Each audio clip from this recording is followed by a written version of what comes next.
And hello, everybody. It is Friday here on MMOBuff.TV, which means obviously it's Cosmotronic Day. Not only is it Cosmotronic Day, but it is also Gazzy Shares Stuffed Animals Day as well, apparently.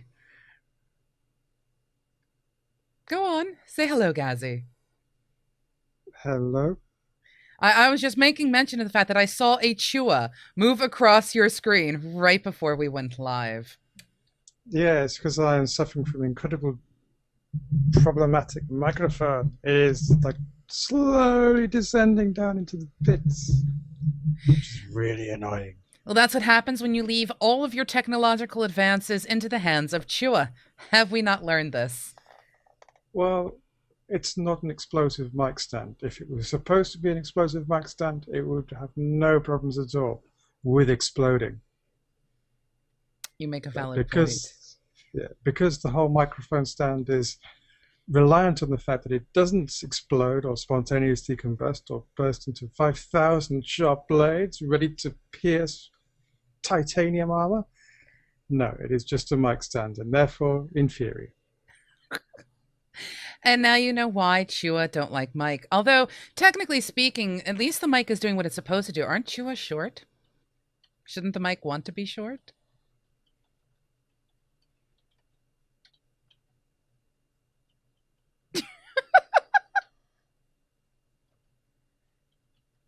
And there you have it, Gazimoff, with the news about his microphone and how it doesn't work.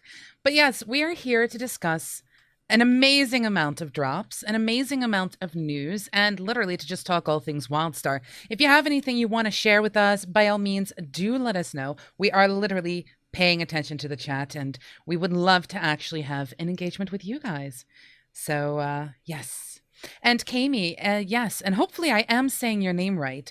But yes, Chua are these tiny little creatures. They're a race in WildStar that Gazimoff does have an example. Yes, that is a fan-made Chua made by Sulika, one of our fans, for Gazimoff, and that is actually Gazimoff in Chua form. And they're a tiny little creature, and they're absolutely adorable, but they are well known for being adorably vicious. I tend to see them as gerbils that are just incredibly annoying, that nibble on wires and bring technological problems. But people like Gazimoff, who actually play Chua in the game, really enjoy them because of when the fact is they curl up in their sleep emote and they basically look like little tiny little kitty cats. They're kind of cute. And then they go to blow up the world and they laugh evilly. Chua. But yes, so moving in, we are going to be discussing a whole bunch of news. Now, I am not going to drive you insane, Gazimoff, because I like to try, but it doesn't always work. I'm not going to sing or rap for you today leading into the Gazimoff news. Instead, you're going to get the pseudo dance. So tell us, there's a lot of news with WildStar. Yes, there is. The biggest piece of news, of course, is the Strain Ultra Drop. So this is a patch which is arriving, I believe, early July. The first major content update for WildStar since going live. It will feature a completely new zone, Blighthaven, designed for level 50 players, and it will also have a revamped zone of the Northern Wastes, which is a redone version of the Northern Wilds, again for level 50 players and chucked full of dailies. Apart from that, we'll have some 20-player content in Blighthaven as well to look forward to. A kind of public event public dungeon thing that's going on there, which is yet another way to earn those all too precious Elder Gems. But yeah, there is a chock full load of stuff arriving in the Strain update. There's things like a new Strain hoverboard, a new chest-bursting emote, new Strain-based armor. There's 3 new episodes that I believe that are arriving in Blighthaven itself. So these are the way WildStar divides up their questing is done into episodes which are spread throughout a zone, and there's 3 new ones that are arriving in Blighthaven. So there's a load of new stuff for you to get your teeth into once that goes live, and it continues on the world story from what arrived with launch. So there's an awful lot to look forward to there.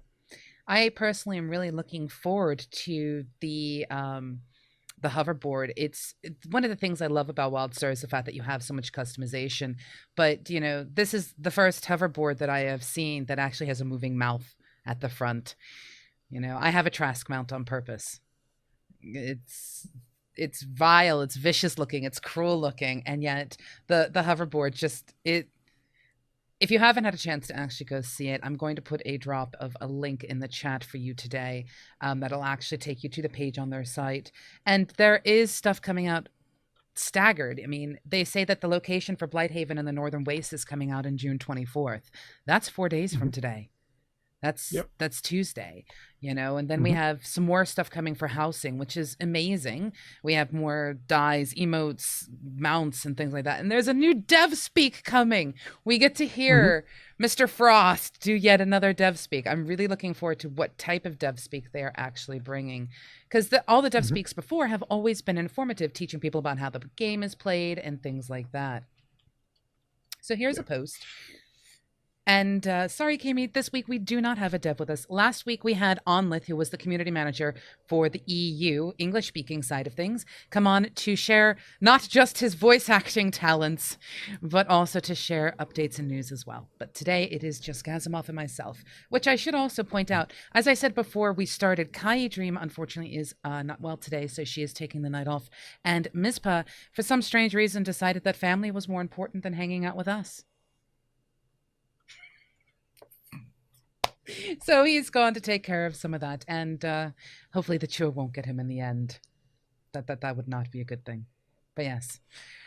So we have had them share with us their patch notes for what's coming. And there have been some changes. Some of the most important changes that come across, your writing skill is now rating licenses, and they work now. Which is brilliant. Yeah, and the patch notes that they published today are relating to the patch that just went live last night, early this morning. So as well as doing the strain update, which is due to arrive early July, Carbine has also pushed out a patch today which fixes an awful lot of bugs.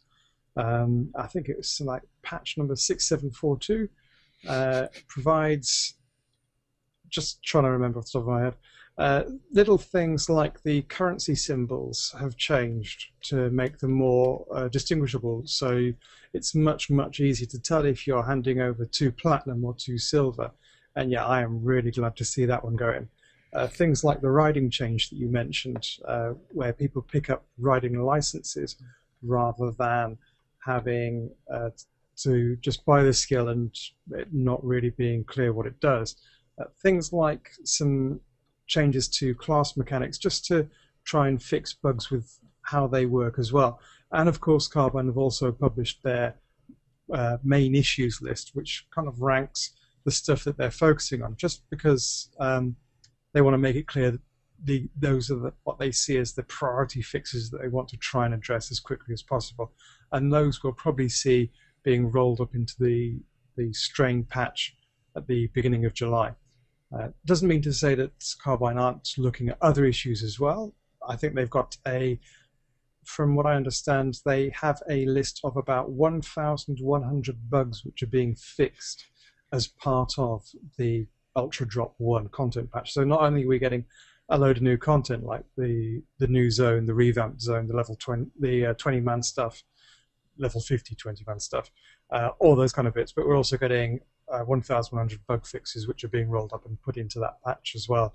And those are the fixes that they wanted to spend a bit more QA time on and didn't see that there was a massive urgency to get them into the hands of players as soon as humanly possible.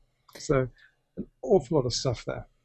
There is an awful lot to be said for the fact that they, people need to remember games when they come out, especially MMOs, They're never 100% finished because one of the things we discussed in a previous MMOBuff Monday podcast is the moment a game comes to that sunset and closes, that's when it stops being updated, fixed, balanced, etc. And, we've heard that they have like 18 months worth of content already planned for all of us who are playing WildStar currently, which means even if you make yourself to the lovely world of the max level, there is still so much coming to keep you entertained. And on top of that, they are reading the forums, they are fixing bugs, and they are trying to keep everyone informed with an amazing amount of transparency, which Yeah. is a brilliant thing. It's one of the reasons why I think I am a heavy supporter for WildStar, besides the fact that the game is a lot of fun to play. It's also the fact that the developers do have this two-way conversation going, which kind of leads to one of the most interesting things I have ever seen in the first month of a launch of a game. Now, we joke, we tease about the fact that when we have a lot of people in our viewer list, that we have moderators who wield massive, gigantic ban hammers. Yes. Wow. So basically, there was one item that was left out of the patch that went live last week, and that was they improved their logging and analysis capabilities to keep an eye on players that were behaving a bit peculiarly or oddly. I don't know, maybe running programs that automated their gameplay, so they would teleport around the map so they could mine resources quicker, or they could have a little program that they could pretend to be in a battleground with, so they could go off and watch a movie or go to work while the game was playing battlegrounds for them. Yeah, all those kind of things got hit with a ban hammer quite severely. According to reports, about 1,100 players got hit with the not 1,100. I was about to say, were those the bugs being fixed? Yeah, no. I was thinking bug fixes equals players. No, it's stupid, guys. Thousands of players got crushed by the ban hammer. It's a bit unfortunate you can't see them kind of explode into giblets at the time, but yeah, thousands of accounts have been banned. There are thousands more which are being watched closely to see if they step out of line and might be hit in the future if it turns out that those are still being used to bot with. Now, those are being done for two reasons. First of all, it's to combat the gold sellers, because no one likes gold sellers because they take advantage of parts of the game that players want to be playing. So it kind of causes all kinds of problems there. But also they want to make sure that if you're playing the game, you play the game. You don't have a piece of software that plays the game for you while you're off doing something else, like watching NASCAR or something. I don't know. I was expecting you to actually bring up like the World Cup, because that seems to be like on everyone's like brains lately. But you went with NASCAR, which I have to just take my hat off to you for. Well, I was thinking what could be more mind-numbingly boring than watching someone trying to run into a battleground wall repeatedly, and that's watching someone drive 2,500 left turns. Right. Well, here's the thing for you. You know, the ban hammer hasn't just hit inside WildStar itself. The entire team of Carbine seems to be spreading out to try to combat trolling and trouble across the board. They've instituted a lovely auto mod in their Reddit forum, which is trying to help keep the posts to be quality posts instead of just hateful, spiteful posts, which are never beneficial. They have moderators constantly watching the forums, and they've been taking care of things when it comes to the game itself. It just seems like in the very first month, they've actively been taking care of this, and it's nice to see. You know, it's nice to see a game do this from the start. Yes, I would definitely agree that Carbine has been taking care of business to a greater or lesser extent, much more so and much more visibly than we've seen with other MMOs. They've been doing regular live streams. I mean, they've got Tony Ray and Stefan Frost in front of the cameras twice a week now, doing WildStar Weekly and Nexus Report, showing off a lot of the in-game content, stuff that players can look forward to. I mean, just earlier on this week, they were showing off a load of Strain content. And if you're itching to find more about that, I would definitely recommend diving into the recording of that, because there's a lot of information on there. And the other thing was that right at the end, Cougar, Craig Turner, leapt onto the live stream just to say, this is the current state of play with the public test realm. So if you want to play it for yourself, they're hoping, in fact, they have now spun up the public test realm so you can get on there and play it and try it out. The only snag is that if you want to play the level 50 stuff, you've got to have had a level 50 character on June the 12th. If you didn't have a level 50 character by June the 12th, then you won't be able to access the boosting mechanics that will give you a level 50 character on the public test realm. They say this. They say that for now, but they've also made mention in another post about it that, you know, that's the first snapshot, which means the next time they do another snapshot for another patch or something like that, they'll reevaluate who's at what level. So it's not like if you didn't get in to start and you are not level 50 right now, you will never, ever be able to see the content. It's not like that. They're just trying to segment it, because I think they want to ensure that people recognize that this is not a home server. This is not a server that you can expect to, quote unquote, do your world firsts or your war plots on or things like that. It's best if you actually have a character in one of the public servers, not the public test realm, because there is a darn good chance your character will be wiped. Yes. On the PTR. There's also, in fact, it will definitely be wiped on the PTR. Though, in fact, wipes will happen more often than Mizpah in a dungeon. But the key thing, though, with the PTR, in fact, with WildStar in general, is that you want to make sure that the people who play level 50 actually know how to play that character at level 50 anyway.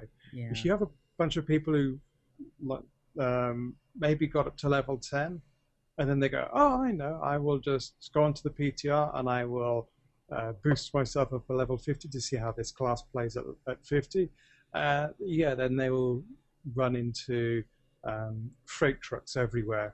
They will not be able to play that class. And that's because the game teaches you not just how to play the content, but also how to play the class as you level up. And it's a very important part of the leveling process. I couldn't agree more.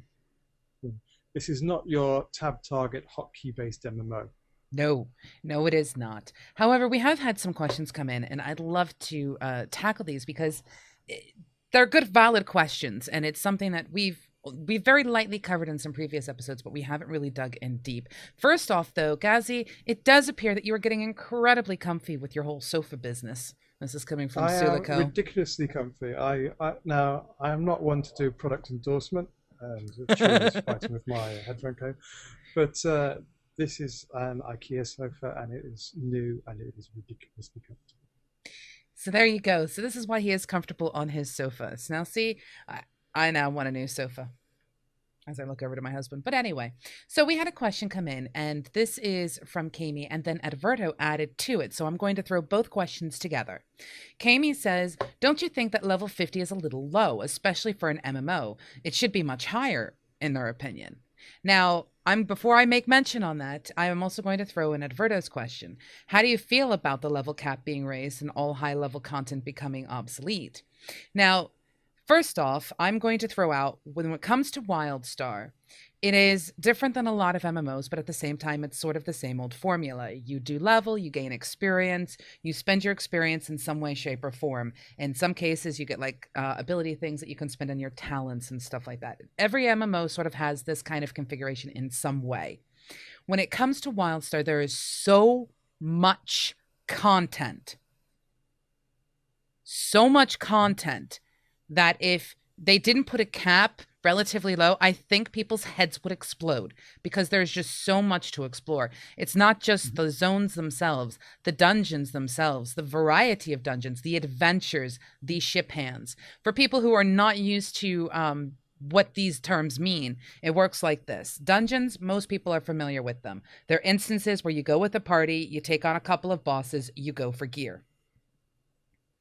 Then you have adventures. Adventures in WildStar can be different every time you walk in the door. You literally get to choose your own adventure. You, for example, one of the very first ones that you do on the Exile side, I should say, because there's Exile and Dominions and there's little differences here and there. But one of the first ones you get, you walk in, you talk to somebody, and you have to pick between one of three choices, which actually impacts the next choices that you select, which impacts the next choice you select, which then leads you to the end. And so many different things can happen, whether you've got somebody who is a settler with you, or you have somebody who has bots that seem to be a little aggro heavy. As I mentioned, as I took my husband into one of these adventures and let him try to pick and choose what he wanted to do. Again, it's group content. It's made for 5 people. I highly recommend taking in the Holy Trinity with you. And it's just different because you'll have different tasks, different options based on what choices the team votes for. Then you have ship hands. Ship hands are scalable adventures, or not adventures, sorry, I have to pick my terms rightly. They're scalable instances for 2, although you can do it solo, I don't recommend it, but for like 2 to 5 people, and you can walk in, and it usually takes place in some kind of outer space environment, mainly because, again, it's a ship hand. You've been hired to be sort of a mercenary to help somebody accomplish their goal. Whether it's save the mine or, oh no, we have people who have strange things coming out of their stomach on a ship, or one of my favorite ones, a psychedelic instance. It is probably one of my favorite ship hands, and I will constantly always appreciate the fact that in some way, shape, or form, it's not every MMO that you get to fight a soda can vendor machine.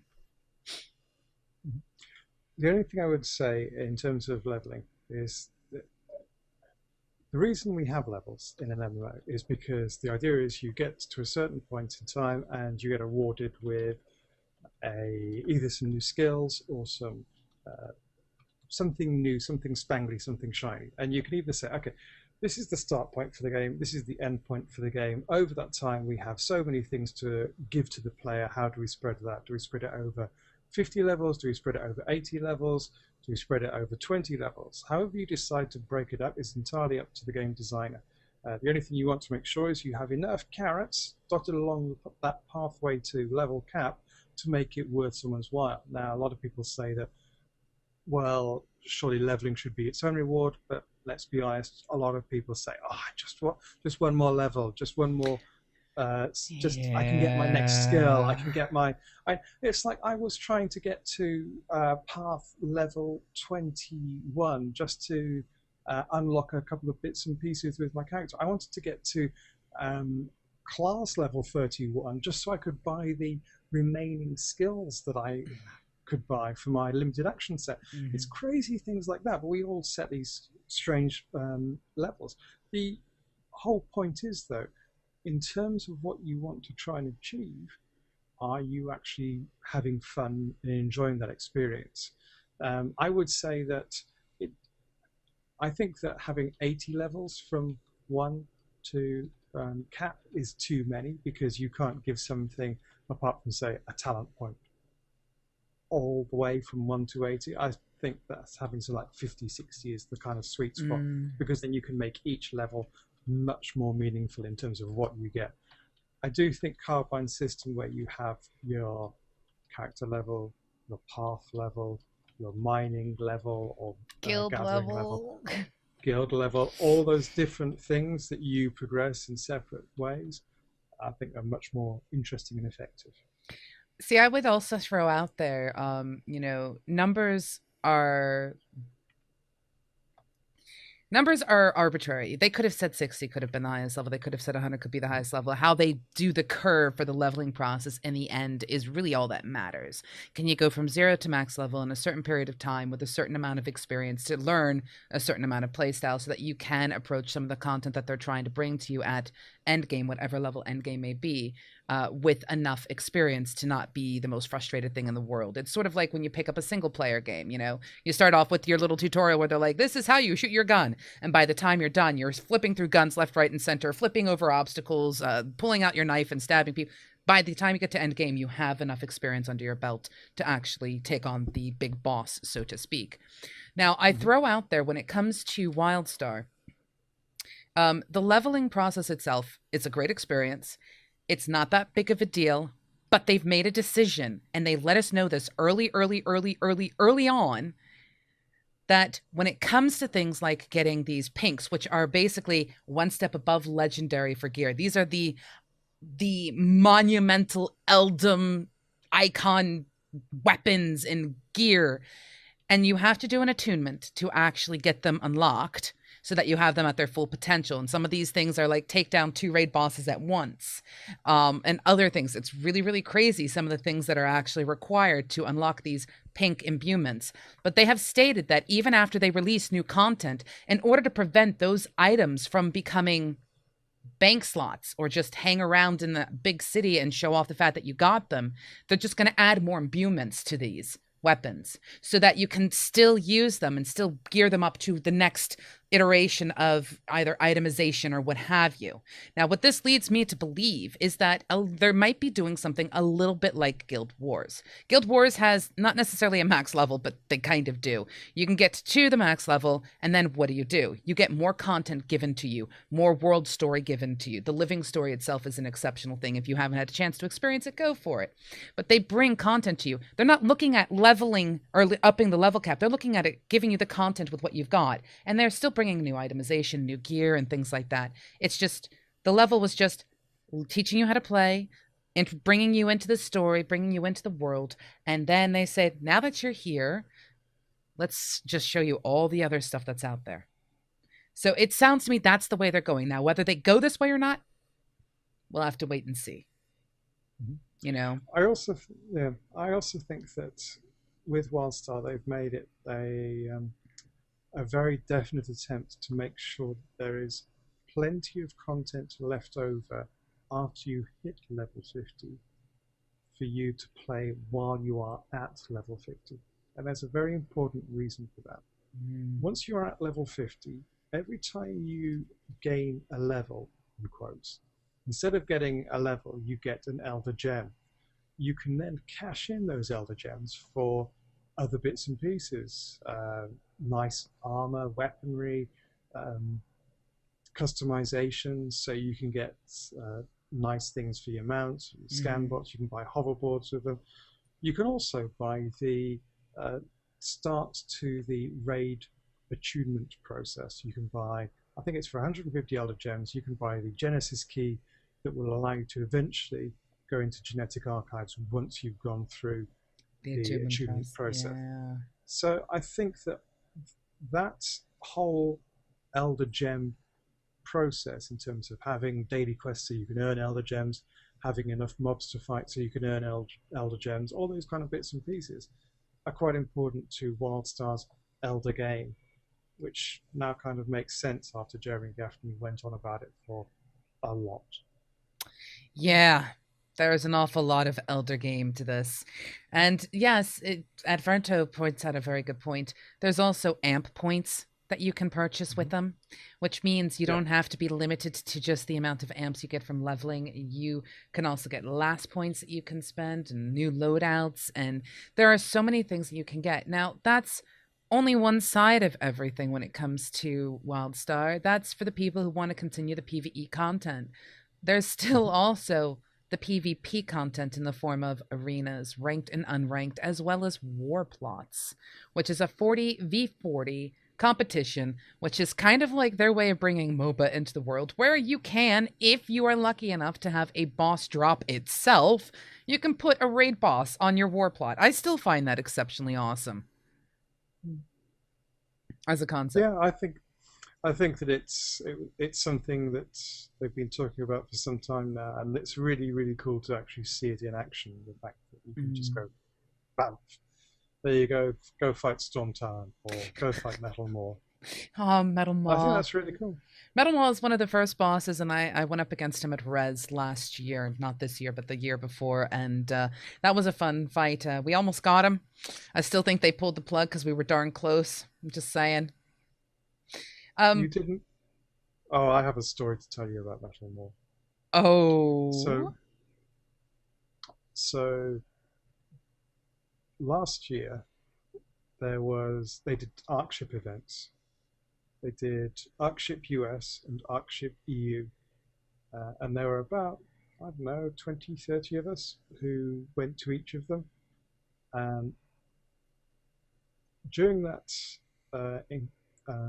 thing, both the American side and the European side fought against Metal More. Do you know which side was faster? EU. Yes.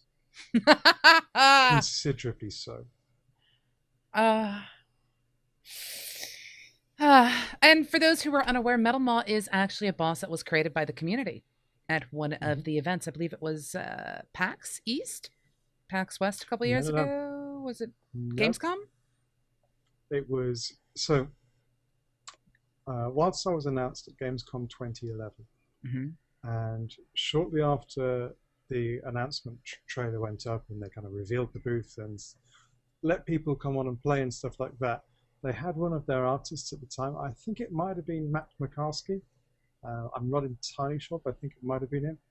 Up on stage, just taking suggestions from the audience about what a boss should have. And someone said, you should give it flippers. And someone else said, it should have a laser on its back, and so on and so forth. And so from the heckles from the crowd, they eventually just built out this thing. And yeah, that's what Metal War became. And then they put it in game and they modeled it and everything. It's pretty awesome. It's a wonderful world boss, which is lovely. And he does have flippers. He does have a laser on his head. He is really funny looking. And there is a backstory to him, which is revealed in a very particular area. So you can learn a little bit about the Elden lore behind what created Metal Maw within the universe itself, which I will take my hat off to Papalicious, the team that does the story and stuff for WildStar. Now, Kami also adds, and I always feel as though when you cap in levels, then there is nothing to look forward to, because for the rest of the time, you've just been trying to level up. Now, this is an interesting thing. This sort of veers a little bit into what we do on our Monday shows when we're discussing MMOs, but I love getting Gazimoff's opinion on things, because honestly, you have an exceptional insight to the development process. And so what happens, do you think? Do you think that in the industry we have so many games that just don't put enough attention to the end game, that when we finally get a game that's new that has such a heavy end game focus, people are shocked and don't know what to do? So I think there's two things. I think for a lot of developers in the past, it's been a case of, okay, we'll make sure that there's enough content there for players to get to 50 and a little bit onwards. And they'll make estimates and forecasts about how long it will take to get to level cap and how long they'll have to have players ticking over. And they'll plan for new content to arrive afterwards, say 2 or 3 months after launch. And they're almost always wrong, partly because they seriously underestimate the determination of players who want to chew through content and see what's available at cap. That's the first problem. And we see that an awful lot by developers who are new to MMOs in particular. So if they've never made one before, they think, hey, we'll take our existing IP and we'll turn it into an MMO because that's what people want to play. And yeah, that's one of the kind of schoolboy errors, if you like. The other issue, though, is that MMOs are basically two games that kind of fit together at that point of level cap. And some games do it really well in terms of having a smooth transition from the leveling game to the level cap game. And some games do it particularly badly, where you have a real clunk fest between what you're doing during your leveling experience and what you're doing once you hit level cap. Just to give you an example, World of Warcraft had a very smooth transition between going up, hitting level cap, and then having other stuff to do, like getting attuned to raids and stuff like that. Guild Wars 2, by comparison, you hit level cap and you thought, well, what am I going to do now? And there wasn't much for a while for you to do at end game. until they then started bringing in this whole kind of fractal mist thing. But even so, the fractal mist experience is so different than anything you do during leveling that it kind of feels Disjointed. separate. Yeah, disjointed and almost like a separate game in itself. Um, so there's that kind of thing. WildStar is much more the World of Warcraft thing, where you hit level cap, you can continue doing your whole questing thing if that's your cup of tea, through new content that they're releasing on a regular basis, this continuing wild story. But if you want to do the whole, okay, I want to do raiding now, I want to have a deeper PvE experience, or I want to do arenas and war plots, I want to have a deeper, more meaningful PvP experience, then you've got those directions that you can veer off in. And I think that it's only because Carbine is built from a team of industry veterans, people like Turbine, companies like Turbine, companies like Blizzard, stuff like that, that they've actually managed to pull it off without any major hiccups. The big problem is it means that massive groundbreaking innovation is less likely. They're sticking much more to tried and tested things that work and improving on it and building on it. So they're refining the genre rather than completely Reinventing the genre, weird. reinventing it. Yeah. But you see an awful lot that companies that try and reinvent the genre completely by, say, I don't know, having every single quest voice acted, tend to fall flat on their face because they don't think through the repercussions of their decisions. Well, that's an incredibly costly experience. Although there are some games out there, won't go too far into it, but games like Defiance, where they actually have an in-house voiceover team, where they're not having to hire outside, which can actually sometimes be a little bit more costly. But when you have someone in-house, it can actually change the costing dramatically, offering other opportunities for development that may not have originally been there. But yes, so I guess you're right, Kami. We will migrate away from your typical conversations about things, and we can get into the difference between subscription models and free to play models, but that's a Monday show, and that's a fun thing. And we have actually had a lovely conversation about free to play versus subscription versus pay to win models, and on the MMO Buff show. And if you want, you can totally go check it out. It's on YouTube. Just look for it. It's in the MMO Buff Mondays podcast show playlist. And I believe it's like episode 7 or something like that. We'll see how scary my memory is or not is at that particular point in time. But moving back. I just want to touch on one comment, which is from Ebonleaf SR. Who says that if someone can't afford a monthly sub, they shouldn't be playing any games. They should be getting or looking for a job. I hate to say it, I am dead against that as an opinion. I'll explain why for 2 reasons. I can understand where it comes from, but let me say, first of all, it's a wrong one. And then now let me explain why it's wrong. So 2 things. Gazimoff takes a stand. Okay, this should be interesting. So first of all, what happens to those people on low income but high hours jobs? So for example, the waiters and waitresses of the world, the cleaners, the customer service representatives who are answering the phones all day because our TV's broken or because our internet's gone down. Those kind of people who work a crap load of hours get paid pretty low by comparison and might have enough to spend to buy a game once every 6 months because they've got other stuff they need to spend their money on, like keeping their 10-year-old car on the road before it breaks down in a heap on the interstate.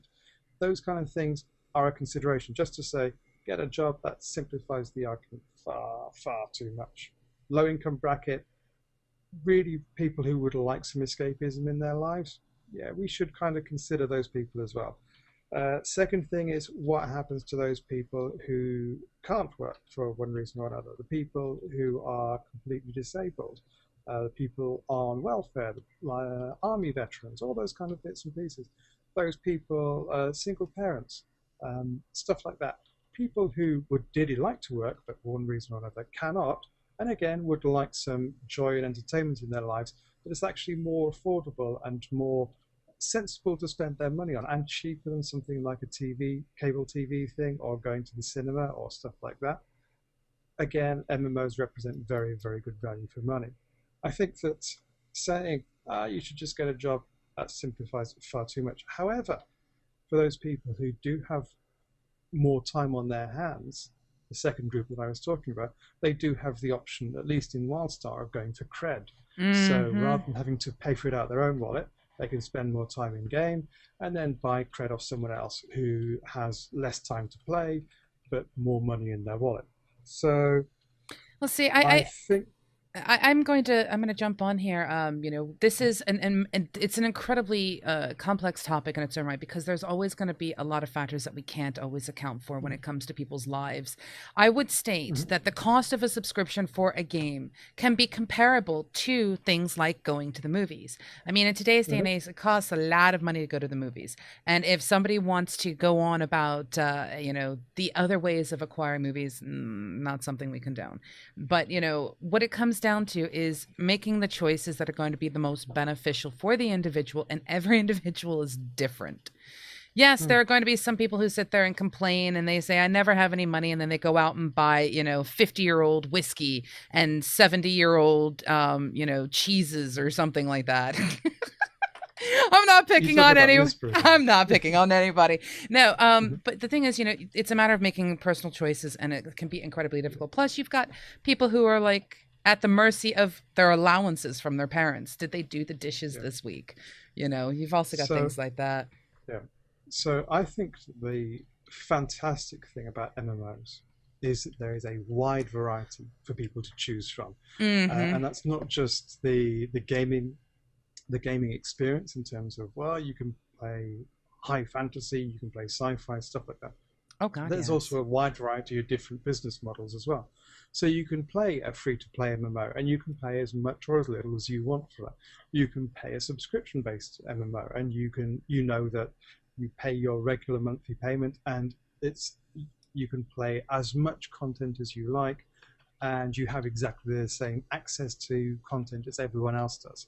You pays your money or not, you takes your choice. Yeah. But I think that that is part of the fantastic part of this industry, and that there are Mm. developers and titles out there that will cater to all ends of the market. And it's understanding that there's not just one solution that works for everyone. Like myself, I'm very happy paying for uh, WildStar on a monthly basis, and knowing that yeah, I get the same experience as everyone else, and there's not things like, oh, if you want to get this mount, you have to buy it off the mount store, and if you want to buy bags, you have to buy them Yeah. off the bag store and stuff like that. And if you want to buy, or you can buy XP potions off the um, potion store, and you get the idea. You get nickel and dime everywhere. But there are other people who really like that kind of experience, and they are just Yeah. happy because they've got more time on their hands. Absolutely. And, Yeah. this is where we go, wow, we've pretty much migrated a little bit way into the Monday show. And it is Mhm. something that, could be debated out a lot because there is an awful lot of mitigating factors to what occurs and what doesn't occur. And it's choice. And that's all it comes down to. And I just want to stress to people try to make realistic choices for yourself. I know some Yeah. people who enjoy playing free to play games and without realizing it, they end up forking out 50, 60 quid a month just to get their hands on things in game and then wonder why they're sort of struggling. And it's one of those things, Mm. just make realistic choices and be responsible. And not Yeah. everybody is, But not everybody isn't, but you can always just keep your fingers yes, crossed for it. but that's why I say you should pick the game that's right for you on all its attributes, Hmm. rather than kind of making carte blanche judgments and decisions based on what other people's circumstances that they might or might not have, because only you live your life and only they live theirs. And trying to say, oh, you should be doing this, you should be doing that. Well, unless you're a grandpa on your lawn with your kind of Rocking chair. banjo, rocket chair, you haven't really earned the right to do any of that. And even then, I would say, no, you should be doing it. But that's me Yeah. making a judgment about someone else's life. Ah, yay, judgment calls. Right. So Yeah. I'm going to turn to you and I'm going to say, with all of the stuff that's coming out in Strain, this new patch, what is the one thing that you are most looking forward to? Um, I think it is the continuing world story. So here's the thing. I have been leveling up WildStar with Keris, my wife, and we have been taking it. I wouldn't say slow and steady, but we have What been level are putting you? the time in. I am now level 35. You're higher level Or than we are. me. So we are now, yeah, we are level Congratulations. 35, and we have just done the first Drusera instance. Um, Are you going to the reveal anything? Because if so, my headphones are going off like no, right no, now. no, no. Okay. I kind of threatened Mizpah with uh, highly entertaining death. Entertaining for me, possibly not for him, if he talked anything about the Drusera instances. So I wouldn't do that to you. Thank you.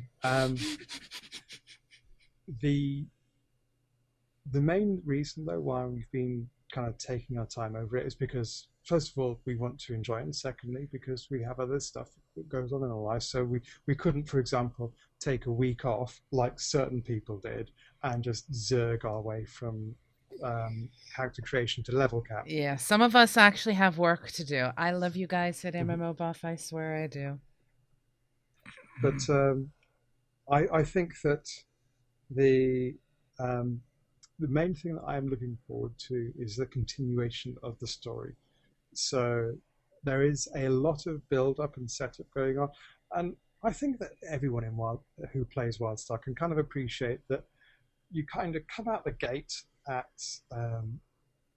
character creation. You get through to about level 15, 20, maybe 25, and the story arc seems to kind of drift downwards, and then you start going through Farside, and I've just gone through Farside, and please God, no more Farside. Um, You I know, think it might be a bit of a difference between the Dominion experience and the Exile experience, I was but gonna say that it has to be because when it comes to doing Farsight, I'm in the biomes right now, so I'm in the different biomes, and so far this is one of my favorite parts of the game is these biomes that I'm going through. so the biome 3, which is the kind of the Sorry, greeny, the skeech couldn't filled get one, to. full of greenery, is good fun. The Biodome 4, where you've got the arid desert on Dominion's side, it is an absolute grind fest. And then when you go out onto the asteroid surface, again, there are some really cool, nice bits, but the basic problem is that, and it might be a reflection of the fact we are two players trying to play the game as an MMO in a group, and there are some parts that work really, really well, and there are some parts that just Yeah, fall flat on their face. Things like when you are trying to do a collection quest and you're you don't competing share it. against each other, things like when you're trying to do a challenge and your challenge doesn't contribute towards each other. But there are other elements of Farside that I love, like the whole Skeech thing, like the whole when you go up, once you've done the biomes and you go up onto the surface of the asteroid, there's some really cool stuff up there as I well. did that But during beta. The way I did it in beta was I did it with my eyes half closed. And what I mean by mhm. that is I read nothing. I was just like, I'm supposed to do something in this area, kill things. Let's see what happens. Nope, that's not working. I need to do something else. I didn't want to know because I really wanted to experience it in the live setting because I knew, and Pappy, it's you. I knew they were holding some stuff back from us, Yeah, and they were. yeah. So So, I would say now that I have pretty much, so I didn't finish Farside. It was like, hey, you ding 35. It's like, right, we're finishing what we're doing. We are going and doing the Drusera stuff. We will come back to Farside after we have done the Drusera stuff. I have now done the Drusera stuff, and I will do the rest of Farside this evening or tomorrow. Um, but mm. I am now hoping, because this was about as far as I got in beta, I haven't been further than this point. So everything that I go and do from here on is going to be brand new. And it's either going to be, okay, so I'm suffering second playthrough fatigue, which could be a legitimate thing, don't get me wrong. Or it could be that everything starts to pick up. Now that you've got the whole world story gearing towards a particular thing, that everything starts coming together, and the the kind of threads of the narrative threads that started off pretty strong and then kind of loosened up in the middle start to be pulled together a bit tighter as we climb towards level cap. That's what I'm hoping for, and we will see if that's the actual case. It'll be interesting to see. I myself, when it comes to the patches, I am really looking forward to seeing what they bring out for housing, the plugs for housing. Now, I have not had the opportunity because I do work an awful lot to keep not just MMO Buff running, but the clients that I have for what I do happy and content. And I don't get a chance to put as much time as I want into my housing. But there are a couple guild members of mine who are architects, and they have started to decorate other people's homes. And I find it fun, and I will do this. I so waste what time I have available to play bouncing around as a neighbor to all of the guildies that I have just to see what they've done next. And it's really funny. I bounced to one of my guild members and they had a trash heap pile. And the trash heap pile had a challenge attached to it. So I'm digging through trash, running through the trash left, right, and center, trying to figure out what this thing is. And then I go to another person's house and I can't even walk down the steps because they've blown up this massive like estate so big you can see nothing except this big house and you can't even move. And then I'm like, well, I can't see anything. They joined in, they turned this big house off, and I went, you have an Elden statue. And they're like, yeah. I'm like, you can't even access your Elden statue plug because of how big you've made this thing. And I just love seeing the differences from one person's place to another. And just the video that they showed of the strain of someone jumping over what looked like, for lack of a better term, a sarlacc pit. You know, I'm really excited to see what new things come out and what new plugs are coming. And I'm curious because the thing is, the game has so much content as it is, but they're adding new things to it, which means that with me taking my time leveling, I am literally never going to get bored. Because I'm going to always be able to go back and go, I never finished that trash heap challenge. I never finished that, wine making challenge, or that challenge that involved that really weird jump puzzle of an instance on your plot of land. And, that just to me seems exceptional. So I'm looking forward to that content because it adds a whole nother part of the gameplay. I mean, you can make money going through and doing the instances on people's plots. It's make friends, make good friends, become neighbors, share your plots with people, because it's amazing. Now, if you walk in my house, you go down the steps and the very first thing that greets you is this gigantic Pumera rug. I decided what I do is every time I place an object, I just take the slider and make it as large as possible and place it. So there's this gigantic spaceship. There's this really huge floor rug of a Pumera and this big face just looking at you as you walk down my steps. I even have a mailbox. It's huge. So I put a picture up on Twitter earlier today of a decor item.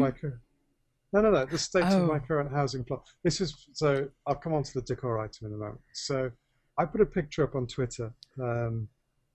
For those of you who are on Twitter and who follow me, you could probably find it or reference it. So I have not been spending a lot of time on my housing plot, and the main reason I go to my housing plot is because I've either won an item, on a loot roll or something, or I've found an item that gives a particularly hefty bonus to rested XP. So, for example, there is a lop oven, a stone lop oven, that gives a large bonus to rested XP. So I originally had the idea of, okay, what happens if I stuff the lop oven full of plushies? No. So then I thought, okay, well, what happens if I turn, because this is like a kind of three-spouted thing. It's got a chimney up, it's got things either side for some reason. So I was going to kind of like turn it upside down and use the two things as legs, or the three things as three legs, and have it as a three-legged thing, and then put something else on top. Almost like a cauldron. Almost like a cauldron, and then scale the whole thing up. And Karius walked onto my plot and said, "What the hell is that?" And it's like, I just scaled it up, I need to put a picture up of my house. I love the floating ship that you've got. And I see you're just the tiny little thing there. I don't think that's you. That might be Might be Karis, maybe. But I've shared the link of the house. It's actually a circle. I'll have to put mine up. I like the dark sky, so that was one of the first things I spent gold on. So it's dark when you walk in, and you have these Mm-hmm. flashing beer signs, and these all these lights everywhere. But I wanted massive. I was just like, let me just make everything massive. And it's hysterical. And yet I know some people who are building enchanted forests, trying to get their hands on several of the trees and interweaving them so that they're all locking together. And you have to follow this wicked maze and path to get to the house. And I have other people who have, when you walk in, it looks like you're still outdoors. There's so Yeah. much you can do, and that's why I'm really, really looking forward to it. So you made a comment to Bardic today about first time, and this was with a decor item. You're going to have to share this story because I'm really curious as to what actually occurred. So Bardic is level 35 as well. She put a post up on Twitter at some really, really early time in the morning. She's just hit level 35. And she was trying to do on the surface of Farside, there is a meteorite challenge. So these big meteors come slamming down into the ground, and there's these big circular telegraphs. And if you lure monsters into the telegraph, then they get hit by the meteor and they get dazed and knocked down. And you get out of it. And once they've crashed into the ground, they leave these meteorite fragments behind that you can then pick up. And there was a challenge associated with that. So you've got to hoover up, I think it's something like 20 or 30 fragments of meteorite in a particular time. I think you get a generous amount. It's like 10 minutes or so to do it. So it's worth doing. Anyway, one of the items that you can loot is a lounge table from this challenge. It's not the kind of rare, the kind of super rare item on the end. It's the kind of middle ground thing where you stand a reasonable chance of average odds of getting it. And I thought, I won't get the table, but you know what? I'll select it anyway. And you know what? First time I did the challenge, got the table straight off. It was like, yes. Screen cap, cropped to size, sent to Bardic. Because I'd literally seen her say, that table will be mine. And you know what? It's mine. And that just goes to show how awesome the Gazi is. But yes. So what we're going to do is I'm just going to quickly go check our show notes real quick just to see if there's any real questions that we haven't dealt with. And no, we pretty much covered it. We have an amazing chat going on right now with everyone in chat discussing subscription models and things like that. And what I am going to state is I would like from you just so far in your gameplay, the funniest event that has happened to you yet. And while you think about that, I am going to let people know what's coming up on MMO Buff because we have an amazing amount of stuff coming up. So tomorrow on Top Draw, we have our final look at Battle for Gia. We're giving it a report card and we look at community and things like that for Battle for Gia. And then next week, we're starting up Infinity Wars. Woo! That's all I'm going to say. On Monday, we are back. And on Monday's podcast show at 8 p.m., we are going to be discussing when to change gaming difficulty. When is the time for a game developer in an MMO to go, now it's time to change the difficulty? Or should they? Then on Tuesday, we're looking at gaming absurdities. So what's the most absurd thing that you have ever experienced in the gaming environment? I have received stories now about things like koalas, which you're just going to have to wait to hear because it's just one of those, are you kidding me kind of MMO gaming stories. But if you have any stories that you would like us to share during the campfire, get them into us through Twitter, through Facebook, through voice at MMOBuff.TV. Leave us comments, and we would like to share with the world some of the more absurd gaming moments in your gaming career. It could be about anything. Anything from, I don't know, you were reaching over to grab something and ended up spilling soda on your PlayStation when you were playing, Tekken. Whatever your gaming story. That was a really crappy, absurd gaming story. But if you've got some absurd gaming stories, bring them in because it's definitely all about what we're doing on the campfire on Tuesday.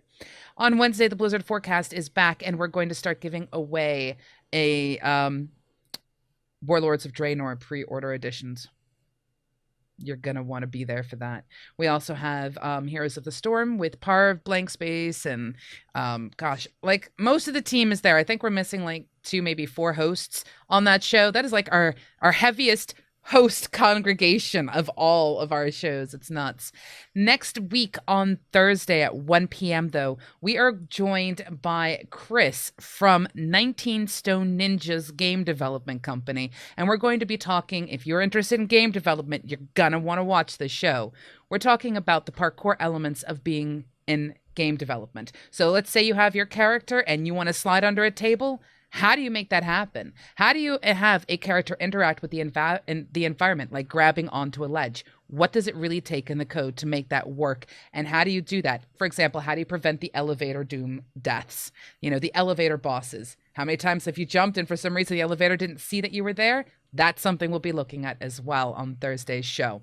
And then on Friday, we're back with Cosmotronic. Hopefully the whole team will be here this time, and we will be looking into what impact has probably happened with the strain chest burst. I really want that. I really hope that is the emote / chest burst. I hate to disappoint you. It is not. It is /strain. You seem so deflated now. I'm really sorry. As long as it goes meh, I don't really care. It does kind of you get screams with it and everything, and then they showed this on the stream. You get whole kind of screams with it, and then afterwards it goes back in the chest. And you kind of go, I'm okay. I'm okay. Oh, I gotta see a Chua do it. That's what I want to see. I'm hoping that Mike Higgins has done something phenomenal with the Chua, but we'll see. Okay, so I'm going to change the question up, and we're going to ask K-Meek's question. And that's going to be our final question of the show, and then we will let people go forth and prosper.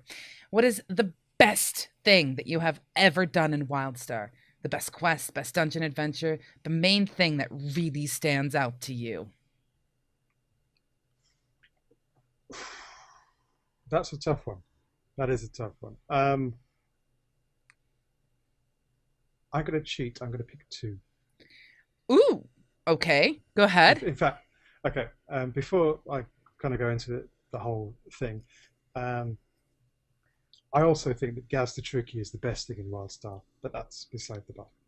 Gaz the Tricky is an NPC on the, I was about to say the evil side, the Dominion side that sells PvP gear, I believe is what he sells. Yes. But yes. So I think that there are 2 things. First was when I did the Runes of Caldrath dungeon with Aiko and a bunch of his guildies. First of all, it was the first time that I'd done WildStar's dungeons without the aid of a safety net, if that makes any sense. So I'd previously done them at press events and stuff like that, but that was the first time I'd actually said, you know what, guys, let's just go in and do a dungeon. And it was a huge amount of fun. It was so much better than dungeons that I'd played in older style MMOs, which don't have WildStar's combat. I think in terms of the telegraph combat style, it was so much better than the dungeons I've done in Guild Wars 2 as well, because you've got that trinity of roles and everything just fits so damn well together. It was really, really good fun to do, and it was really, really good fun to rip the piss out of Aiko every time he died. So yeah. But we got through it, we killed the end boss, and we gave Aiko the best loot to try and soothe his feelings a little bit. And then we went off to his housing plot because he got the drop off the final boss that opens up a dungeon on your housing plot where you can go and do a further challenge afterwards. And that was really cool. That was good fun. So that's that. But the other bit was something I'd just done literally with Keris, which was the Space Madness Ship Hand mission, which is the best mission ever in WildStar. This thing is so off the chain. You need to do this mission. Even repeatedly. You need to go. I don't want to spoil it too much for people because it is something you should go and experience. But grab 1 to 4 other people because it does flex up. Grab a couple of other people. Go to Far Side. Go to Sovereign's Landing if you're Dominion, or this dirt patch if you're in exile. And Ooh. yeah, are Ah. you saying, are you calling me wrong? No, you're And right, do, but yeah, there we go. And do the ship hand mission because the Space Madness ship hand mission, it is so much fun.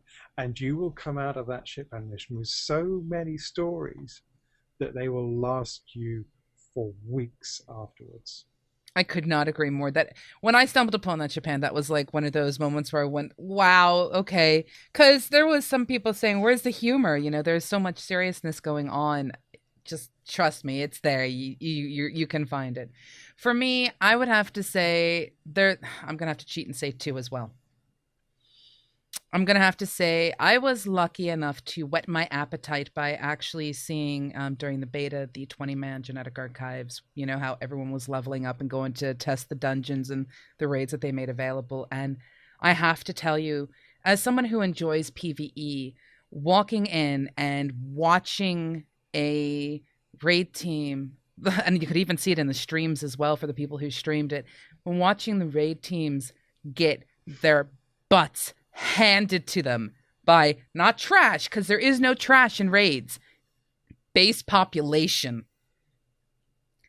and realizing that this game meant it when Frost says in his raid video, hardcore, meant it when they were talking about really having a difficulty in place where they wanted people to not feel like they were wasting their time. I mean, I remember old school Molten Core when I walked in with a team of 40 and 17 people were AFK and we still took down bosses. You cannot do that in WildStar. And it whet my appetite and it made me eager. And it just basically made me go, they've got endgame. They understand what I, as an individual, am looking for with raiding. And that means I'm really, really looking forward to the 40-man raid content, because that means and I've noticed this, the very first dungeon you're introduced to, they get it right. They teach you the things you need to know. It's not just stay out of the red stuff. It's you've got to find your weapon. You've got to make certain you're moving as a team. They really start the foundation there. By the time you get through 20-man, you are going to have certain skills learned. By the time you branch into 40, you are going to need to know your stuff. And the people who get into that 40-man content and who are able to consistently, because they have talked about the changes that will occur in raids, it's not the same raid every single week. I'll be interested to see just who can be consistent with it. And those people will probably need to have hats taken off to them, because this stuff is hard. So I'm all like, oh, exciting, exciting. The second thing for me was during beta, because that's the only time I have played Dominion was during beta. And I was running around, or maybe was it Exiles? I can't remember now, but we were running around, and the person who I was running with happened to be a warrior, not a warrior, but a soldier path. And they went, oh, we're just running through this area. Hey, there's someone here. There's a soldier path. It's a holdout mission, which is where you have wave after waves of mobs come at you. Let's go fight. And he goes, yeah, I'm just going to start. I'm like, okay, no, cool. And we were just relaxed, laid back, chilling, moving around. And we got swamped by vegetables. When I say vegetables, I don't mean vegetables. I mean mutated vegetables in a quantity that made my screen turn red, because there was so many of them. And I just remember sitting there going, oh my God, what the hell is going on? We were so just in our flow, and that one thing completely changed my gaming experience for me in one moment. Just massively swamped by these mutated vegetables going, me, me, me, me, me, me, me, me, me, me, me, me. And you could hear them making noises. And as you killed them, oh my God, it was just like, I was like, what the hell? Where did this come from? What the hell is going on here? And I just went, that's further proof. It's all about the fun content. Literally every time I think, and like you were saying earlier in today's show, let me just get that one extra level. Let me just get that one extra little thing. I have so much fun because I'm like, let me just figure out where this quest goes next. And maybe I should push for that extra level. And maybe I should go do this. I have so much fun. I forget that I'm leveling. And Yeah. that's what keeps me coming back, because every time I turn around, I'm like, all right, I've gotten into the groove. This is your typical MMO. Kill X dogs, collect X, mushrooms, do this, do that. And then something happens and it trips me up completely. And I'm like, whoa, where did this come from? And it keeps me engaged. And I think they've nailed that. And that's for me, those vegetables. I I had to stop playing. I was crying. I was laughing so hard. By the end of it, I'm like, we got through it with the skin of our teeth because I was laughing just way too much. But yeah. Which is why I suggest grab one of every path and run around, because you will find things that you didn't expect and you will explore things that you didn't know. And it just makes it such a richer experience. Mm. So, them's my thoughts.